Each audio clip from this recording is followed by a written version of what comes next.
नमस्कार मंडळी, स्वागत आहे आपलं मनी टॉक मराठी युट्यूब चॅनल. आज आपण शेअर मार्केट मधील महत्त्वाचे रेशिओ बघूया. पीई रेशिओ, आरओई आणि डेट टू इक्विटी. हे रेशिओ आपल्याला समजलं जर कंपनी स्ट्रॉंग आहे की वीक आहे आपल्याला कळतं. रेशिओ म्हणजे काय? तर रेशिओ म्हणजे 2 नंबर मधला संबंध. कंपनीचे मोठे फायनान्शियल डाटा आपल्याला छोटे रेशिओ समजून सांगतात. पीई रेशिओ म्हणजे काय? पीई रेशिओ म्हणजे प्राइस टू अर्निंग. एका कंपनीच्या एका शेअरची मार्केट प्राइस आणि त्या शेअर मार्केट कमाई असे गुणोत्तर. त्याचा फॉर्म्युला आहे PE ratio is equal to शेअरची मार्केट प्राइस डिवायडेड बाय प्रति शेअर कमाई, त्याला ईपीएस म्हणतात. समजा म्हणजे शेअरची प्राइस आहे 200 रुपये, ईपीएस आहे 10 रुपये, म्हणजे 200 भागीला 10 म्हणजे 20 रुपये. म्हणजे 1 रुपया प्रॉफिट साठी आपण 20 रुपये देतो. कसं वापरायचं? पीई कमी असेल तर शेअर स्वस्त असू शकतो, पीई जास्त असेल तर शेअर महाग असू शकतो.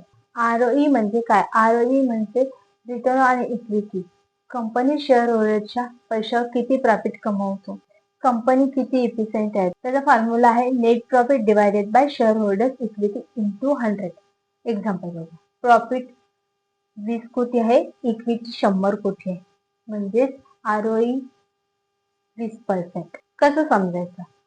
आरओई 15% पेक्षा जास्त असलं तर चांगलं समजायचं.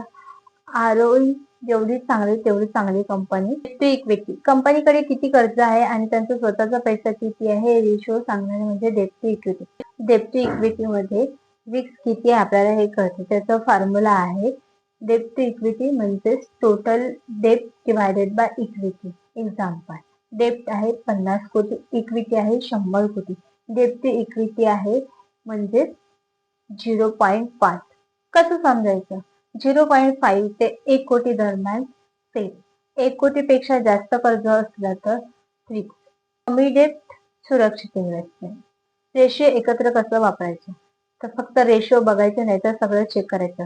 गुड कंपनी, पीई इंडस्ट्री प्रमाणे आरओई 15% पेक्षा, डेट टू इक्विटी 1 कोटीपेक्षा जास्त नको. साठी प्रॉफिट वाढतोय का, आरओई स्ट्रॉंग आहे का, डेट कमी आहे का, हे सगळं तपासायचं. तर मंडळी, तुम्हाला हा व्हिडिओ आवडला असेल तर लाईक करा, कमेंट करा आणि सबस्क्राईब करा. नमस्कार.